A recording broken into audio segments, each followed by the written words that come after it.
আমরা যদি ঘরের মধ্যে লুকিয়ে থাকতাম তাহলে কি গ্রেফতার হতাম?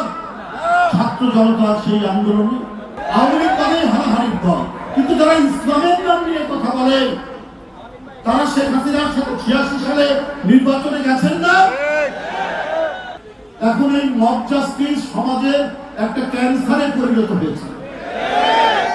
যারা 16 বছর আন্দোলন ছিল তাদের সম্মিলিত শক্তিতেই এবং ছাত্র জনতা সব স্রোত নদীর স্রোত একসাথে মিলে শেখ হাসিনার মতো দুর্বৃত্ত ঘাতক রক্ত পিপাসুকে এইখান থেকে বিদায় হয়েছে বাংলাদেশ।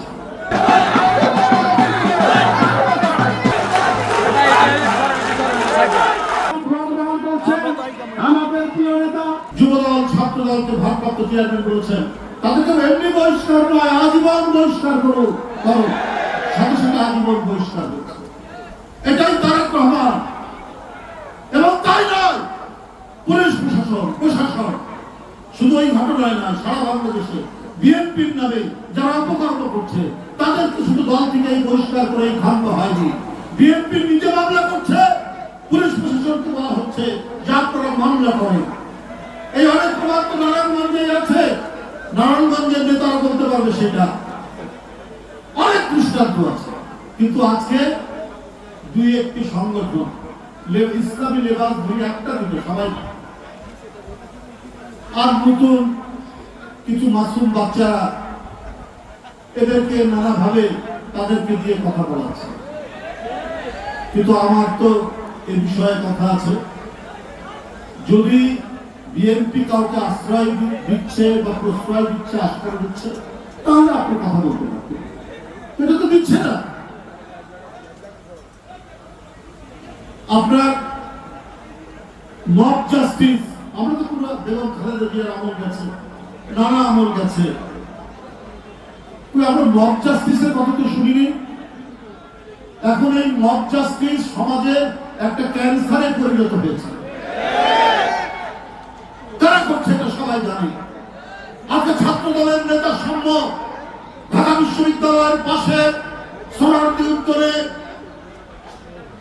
তাকে কুপিয়ে লাঠি বাড়ি দিয়ে হত্যা করেছে। তারা এটা দেখেন মানুষ, এটা মাত্র কয়েকদিন, 1-1.5 মাস আগের কথা। একজন মানুষের ভারসাম্যহীন তোফাজ্জল ফজলুল হক হলে মোবাইল চুরি করেছে বলে তাকে এমন ভাবে পিটন দেওয়া হলো সে পৃথিবী থেকে বিদায় নিতে হলো। তারা করেছে। আজকে বড় বড় কথা বলছে অনেকেই, আর খুব সরব হচ্ছেন বিএনপির বিরুদ্ধে। বিএনপি যদি পদক্ষেপ না নিত, বিএনপি যদি সাংগঠনিক ব্যবস্থা না নিত, বিএনপি যদি তাদের বিরুদ্ধে মামলা নিয়ে প্রশাসনকে না বলতো, এক কথা ছিল বিএনপি সেই দল যারা এই দেশে শান্তির সুবাতাস বইয়েছে। 72 থেকে 75 সেই রক্ষী বাহিনী, সেই হত্যা, সেই খুন, এই দানব শেখ হাসিনার পিতার আমলে যে ভয়াবহ পরিস্থিতি ছিল আপনারা সবাই জানেন। একদিকে কলা গাছের পাতার মধ্যে জীবন পাতা জড়িয়ে অনেক লজ্জা নিবারণ করেছে, অন্যদিকে মাছ ধরার জাল করে 62 গুরুদারা লজ্জা নিবারণ করেছে। সেই আমল তো 72 থেকে 75 রাত্রে কোনো তরুণ ছেলে থাকতে পারত না। ওই জায়গা থেকে 75-এর 7ই নভেম্বরের পরে যখন রাষ্ট্র ক্ষমতার পদ প্রদীপের আলোয় জিয়াউর রহমান আসলেন, যিনি 71-এর সেই সংকটে স্বাধীনতার ঘোষণা দিয়েছেন, তিনি 7ই নভেম্বরের পরে যখন আসলেন, তার সুশাসন, তার আইনের শাসন, তার ন্যায় বিচারের সেই রাজত্ব, সেই শাসন আজও তো মানুষের মুখে মুখে। যাদের বয়স 60 থেকে 80 বছর, 90 বছর, তারা জানে না, তারা জানে। তাই সেই আমলকে বলা হয় যে মানুষ দরজা খুলে ঘুমাতে পারে। সেই দল বিএনপি। গণতন্ত্র এবং মানুষের অধিকার, মানুষের স্বাধীনতা, কথা বলা, যার জন্য আপোষ করেনি দেশনেত্রী বেগম খালেদা জিয়ার এরশাদের আমলে।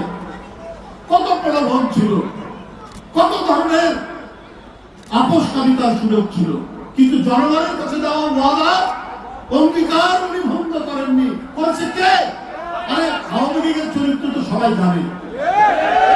আওয়ামী লীগ মানে লুটপাটের দল, আওয়ামী লীগ মানে হানাহানির দল। করে তারা শেখ হাসিনার সাথে 86 সালে নির্বাচনে গেছেন না?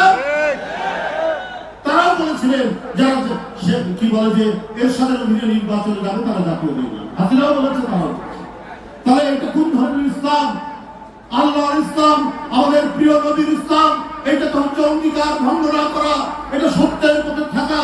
সেই ইসলামের নাম দিয়ে লেবাসধারী তারা আজকে অপপ্রচার চালাচ্ছে তাদের ছাত্রদেরকে।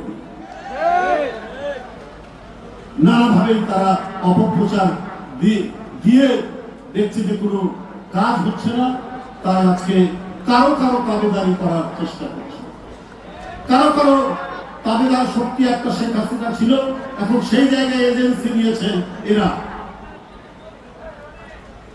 আর বাদ বাকি এদেশের মুসলিম জনগোষ্ঠী বা ৯২%, তারা বিএনপির প্রতি কেন তাদের দুর্বলতা? তারা কেন বিএনপিকে চায়? কারণ সংবিধানের মধ্যে বিসমিল্লাহির রহমানির রহিম কে সংযোজন করেছিলেন? আপনারা ভুলে গেছেন? সেটা মহান স্বাধীনতার ঘোষক শহীদ রাষ্ট্রপতি জিয়াউর রহমান। এই সংবিধানের মধ্যে আল্লাহর উপর আস্থা ও বিশ্বাস কে সংযোজন করেছিলেন? সেটা শহীদ রাষ্ট্রপতি জিয়াউর রহমান। ওইটা নিশ্চয়ই এদেশের মানুষ ভুলে যায়। আর শহীদ রাষ্ট্রপতি জিয়াউর রহমানের কারণে আপনারা স্বাধীনতার বিরোধিতা করেছেন, যারা ৩০ লক্ষ মানুষকে হত্যা করেছে, ২ লক্ষ মা বোনকে যারা ইজ্জতহানি করেছে, সেই সময় আপনারা ছিলেন তাদের সঙ্গে। এত কিছু করার পরেও আজকে শহীদ জিয়ার আজকে আপনাদের যে অপরাধ, সেই দিকে না তাকিয়ে আপনারা শহীদ জিয়ার রাজনীতিকে নিঃশেষ করে দিতে চান। বিভ্রান্তমূলক কথা। আমরা ২৪-এ যারা শহীদ হয়েছেন, যারা আহত হয়েছেন, সেই সংগ্রামের আমরা বড় অংশীদার।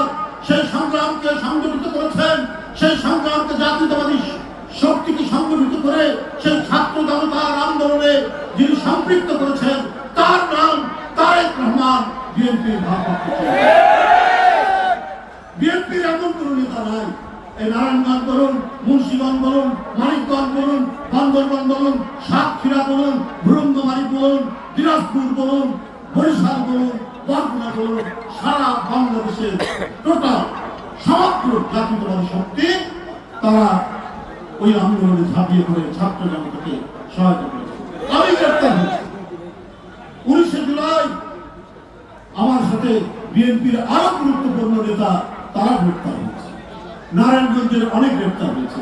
আমরা যদি ঘরের মধ্যে লুকিয়ে থাকতাম তাহলে কি গ্রেপ্তার হতাম? ছাত্র জনতার সেই আন্দোলনে আমরা গ্রেপ্তার হয়ে, এমনকি রাজপথ থেকে গ্রেপ্তার হয়ে আমরা কারাগারের মধ্যে গেছি।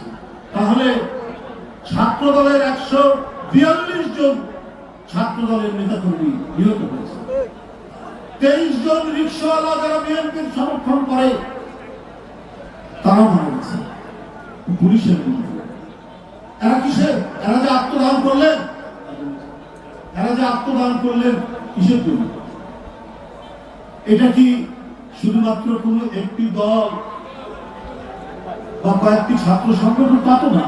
এটা যারা 16 বছর আন্দোলন ছিল তাদের সম্মিলিত শক্তিতেই এবং ছাত্র জনতার সব স্রোত, নদীর স্রোত একসাথে মিলে শেখ হাসিনার মতো দুর্বৃত্ত, ঘাতক, রক্ত পিপাসুকে এইখান থেকে বিদায় হয়েছে বাংলাদেশ।